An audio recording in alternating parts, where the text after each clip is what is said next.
शुरू करता हूँ ईश्वर के नाम से, जो कृपाशील व दयावान है। परम पूज्य परम संत समर्थ सतगुरु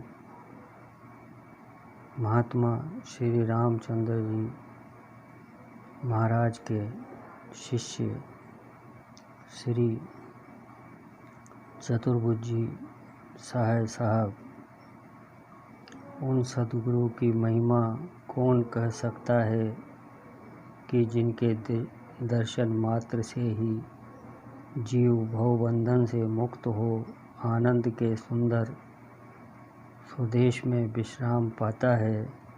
उनके भावपूर्ण उपदेश संसार के तृप्त जीवों को अमृत की वर्षा का कार्य करते हैं और अनेक जन्मों की कालिमा को प्रकाश के रूप में बदल देते हैं। इस संसार में प्रत्येक वस्तु के पैदा होने के कुछ विशेष स्थान भी होते हैं, परंतु भारत इस दिशा में अग्रणीय रहा है। यह भूमि अध्यात्म विद्या के लिए और भी उर्वरा देखी गई है। सृष्टि के आदिकाल से इस ज्ञान की उपज यहाँ बराबर होती रही और जगत में जहाँ कहीं और जब कभी भी मनुष्य अज्ञान के अंधकार में गए, अधिकतर यहाँ के ही ज्ञान से प्रकाश पाया। इसी नियम अनुसार हमारे चरित नायक एवं आराध्य देव परम संत श्री डॉक्टर चतुर्भुजी सहाय साहब का जन्म भी भारत देश में पुण्य सलीला की भागीरथी के पास एटा प्रांत के अंतर्गत चमकरी गांव में शुभ मिति कार्तिक शुक्ला चतुर्थी विक्रमी संवत 1940 तदनुसार 3 नवंबर 1883 में हुआ। यह स्थान गंगा और यमुना के बीच बसा हुआ है।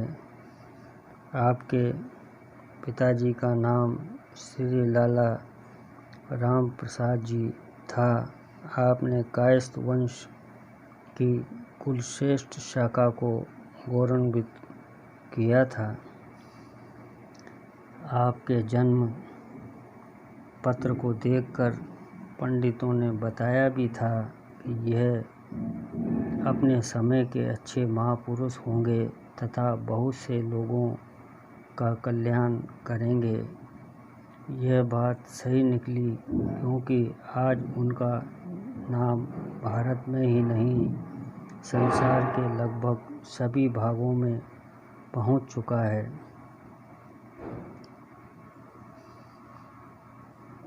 घोड़े की सवारी आप बहुत पसंद करते थे। बढ़िया से बढ़िया घोड़ा आपकी सवारी के लिए रखा जाता था। संगीत से भी आपको बड़ी रुचि थी और कुछ वाद्यों का प्रयोग भी जानते थे।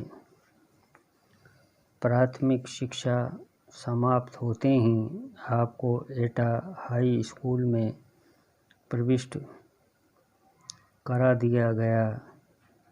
वहीं अंग्रेजी की शिक्षा प्राप्त की।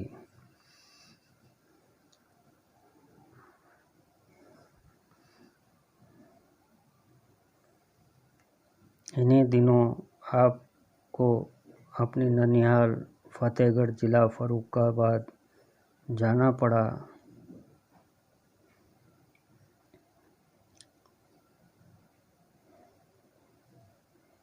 कुछ समय आप वहाँ रहे। आपने होम्योपैथिक का ज्ञान प्राप्त किया। आपके पिता को आयुर्वेदिक चिकित्सा का अच्छा ज्ञान था, अतः आपको आयुर्वेद का भी अच्छा ज्ञान हो गया।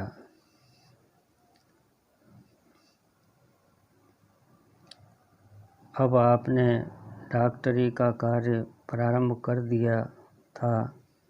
इसी बीच प्लेग का प्रकोप हुआ और आप फतेहगढ़ चले गए। वहाँ भी चिकित्सा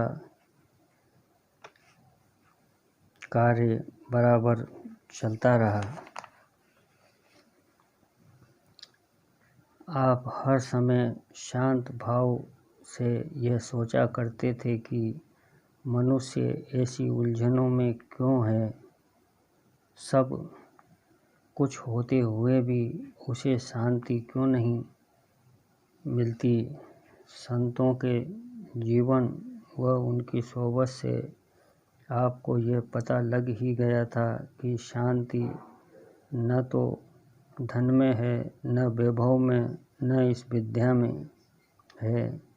वह तो बिना भगवान की शरण में जाएं और बिना आत्मज्ञान के किसी प्रकार नहीं आ सकती, और उसके लिए प्रथम किसी सद्गुरु के चरण पकड़ने होंगे। बिना उसके बताए ये ग्रंथ पढ़ना बेकार है, क्योंकि ये ग्रंथ तो महापुरुषों के अनुभव हैं। इनका पढ़ लेना बस उतना ही है जैसे एक बालक को किसी किताब के पाठ को पढ़ लेना।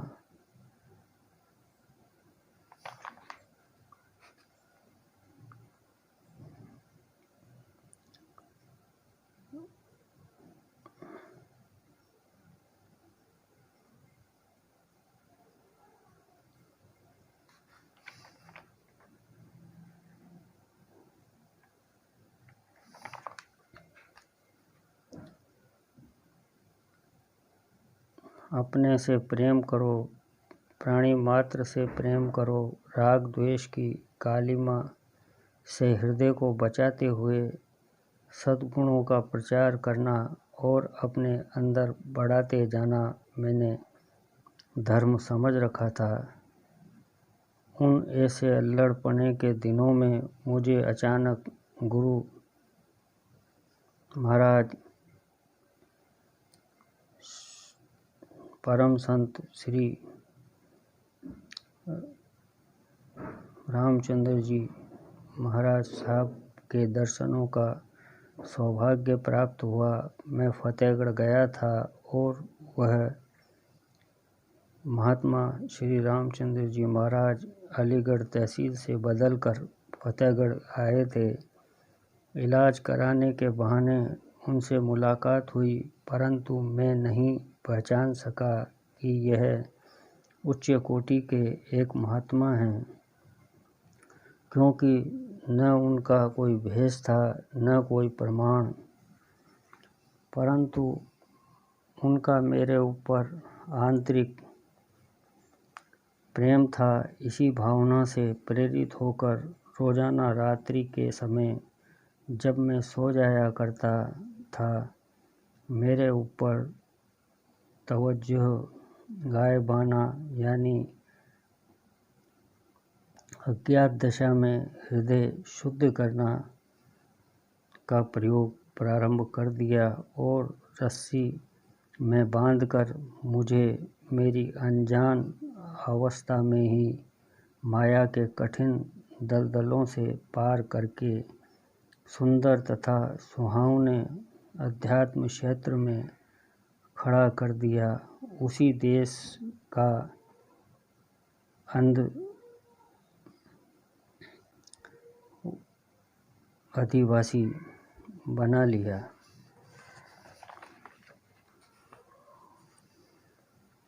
पूज्य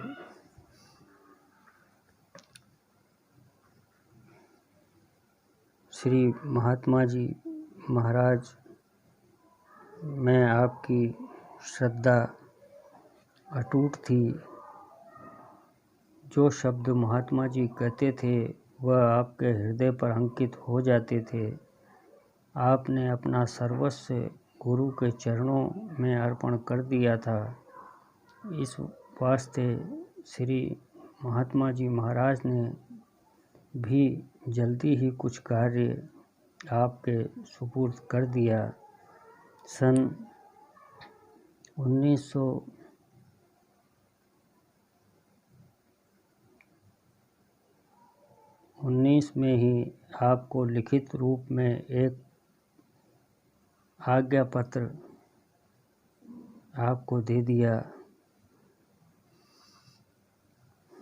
गुरु की कृपा आपके ऊपर पूर्ण रूप से थी। वह जानते थे कि यह इस कार्य को पूरी तरह कर सकते हैं। इनमें लगन भी है और उत्साह भी। आपकी ओर से इन्हें बड़ी आशा थी। ऐसे कुछ पत्र भी दादा गुरु ने आपके पास भेजे जिनमें ये संकेत था कि तुम इस कार्य को कर सकते हो।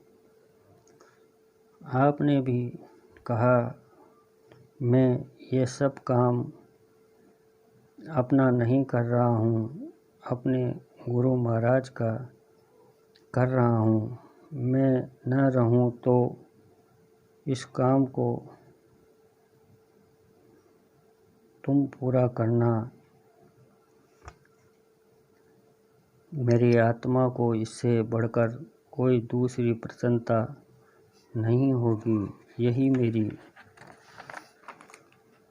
दक्षिणा समझना। इसके लिए मैं हर समय तुम्हारी सहायता करूँगा। यह शब्द उन्होंने पहले भी कहे थे और शरीर त्यागते समय जब आप वहाँ उपस्थित थे तब भी दोहरा दिए। आपने आँखों में अश्रु भरकर यह आदेश स्वीकार किया और अंतिम बार चरण पकड़कर सदा कृपा रखने की प्रार्थना की। आपका कहना था कि जब गुरु शरीर में नहीं रहते तब वह उस ईश्वरीय अव्यक्त दशा में रहते हैं जहाँ देश काल और अवस्था की कोई रुकावट नहीं रहती। वह सदैव साथ रहते हैं।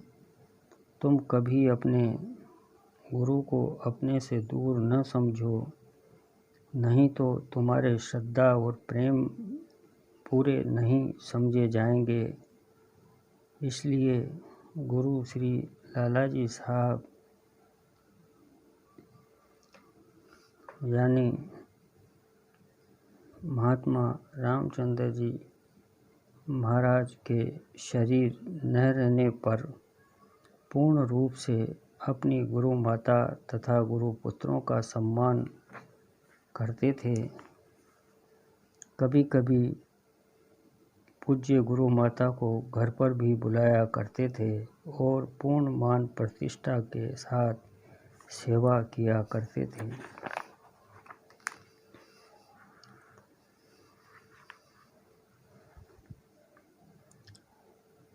इस बीच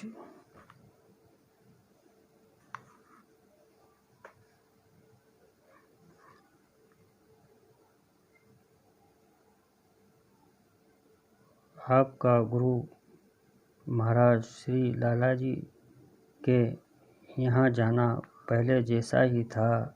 जैसे कोई पानी पिलाने वाला आदमी भागकर कुएं के पास जाए और घड़े भर भर कर ले आए और पिलाता चला जाए, ठीक उसी प्रकार आपने इस दरवाजे को कभी नहीं छोड़ा।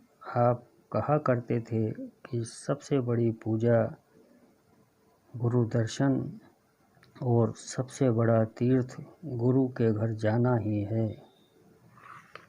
गुरु का घर महान तीर्थ है। किसी मुसलमान फकीर ने लिखा है, साकी की गली का हर फेरा एक हज के बराबर होता है। जिसका ऐसा विश्वास है, संसार में उसके लिए कोई बात असंभव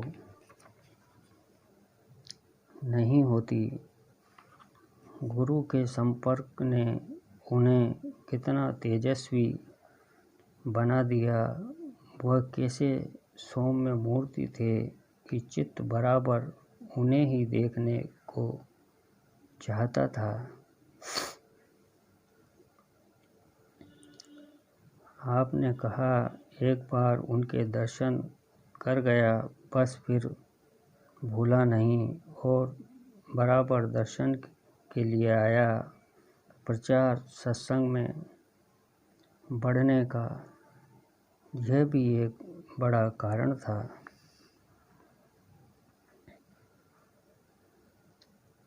सन 1930 में आपने प्रथम भंडारा बसंत पंचमी के अवसर पर किया। इससे पहले भंडारा केवल फतेहगढ़ में ही होता था। परम पूज्य श्री रामचंद्र जी साहब की आज्ञा से इस वर्ष एटा में रखा गया। इस वर्ष थोड़े से भाई इकट्ठे हो सके। महात्मा जी महाराज स्वयं इस भंडारे में पधारे और भंडारे का सारा कार्यक्रम आप ही के कर कमलों द्वारा पूर्ण किया गया। 14 अगस्त सन 1931 ईस्वी में परम पूज्य परम संत महात्मा रामचंद्र जी महाराज ने, जो आपके अंतरात्मा ही थे, अपनी जीवन लीला समाप्त कर दी। महात्मा जी महाराज के शरीर त्याग के समय आपको दुख जो हुआ, आपको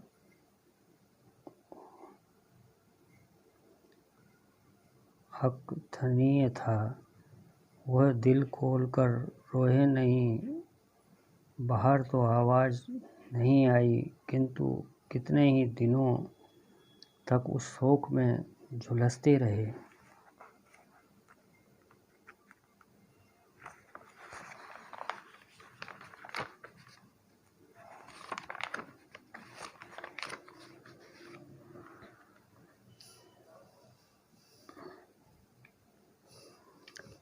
साधकों की अवस्था बदलने में आपको कुछ भी देर नहीं लगती थी। प्रवचन करते करते या कभी कभी बातें करते करते साधकों को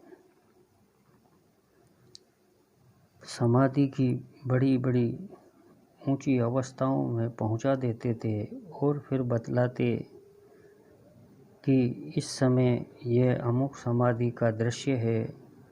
कई बार तो सत्संग ध्यान के बाद लोगों को ऐसा होते देखा कि नेत्र खोलते हुए भी कुछ न देखते, कान खुले भी कुछ नहीं सुनते। चित्त की वृत्ति इतनी निरोधावस्था को पकड़ जाती कि हम लोग उसे समझ ही नहीं पाते।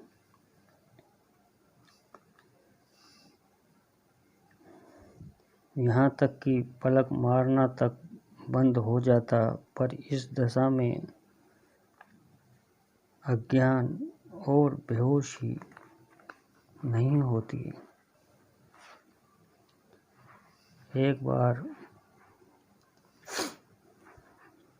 गुरु महाराज स्वयं मीराबाई की जन्मभूमि पहुँचे। उनके ही पावन शब्दों में, मुझे मेड़ता नगर के दर्शन हुए, जहाँ मीराबाई जी ने जन्म लिया था। श्री चतुर्भुज नाथ जी का मंदिर अब भी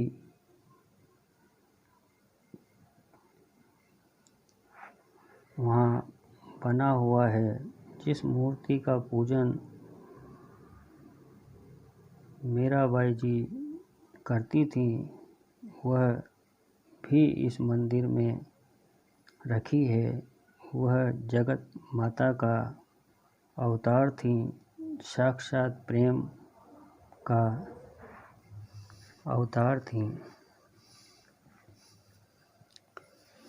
जब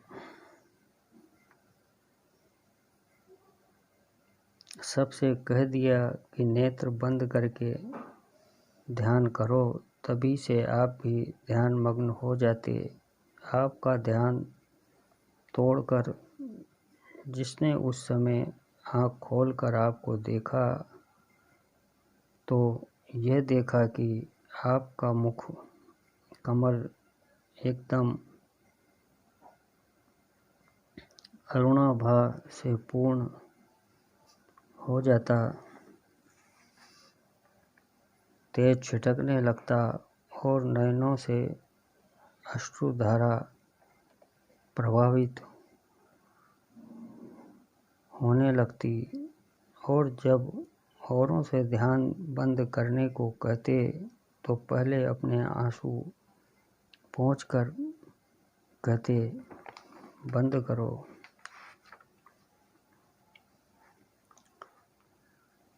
24 सितंबर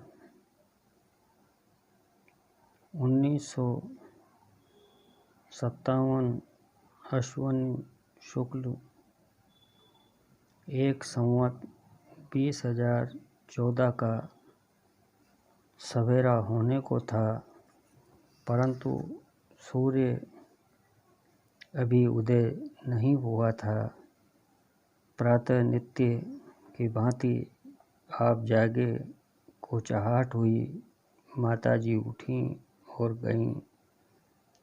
पानी रखने को कहा तो कहने लगे, नहीं, हमने पानी रख लिया।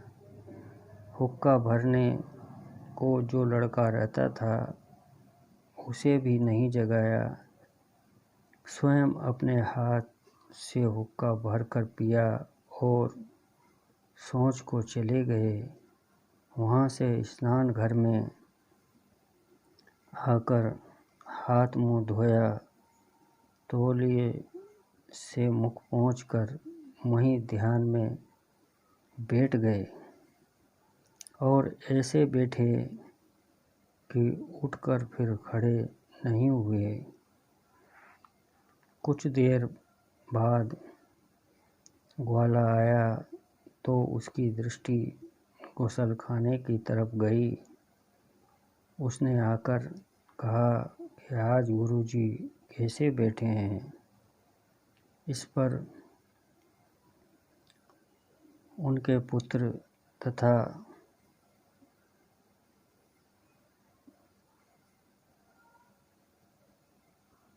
ने देखा तो सिवा शरीर के और कुछ नहीं था। जीवन ज्योति महान ज्योति में विलीन हो चुकी थी। तत्काल डॉक्टर को बुलाया गया, परंतु आप तो पहले ही चल गए थे। एकदम चारों ओर दुष्संवाद फैल गया।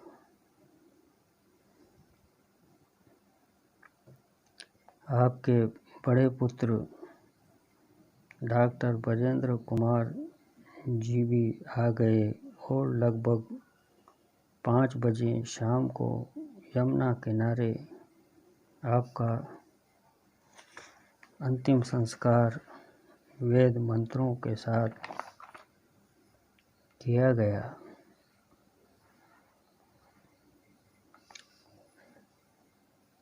आपका वह हंसता हुआ चेहरा, मधुर शब्द और मन को लुभाने वाली छवि बार बार याद आती है।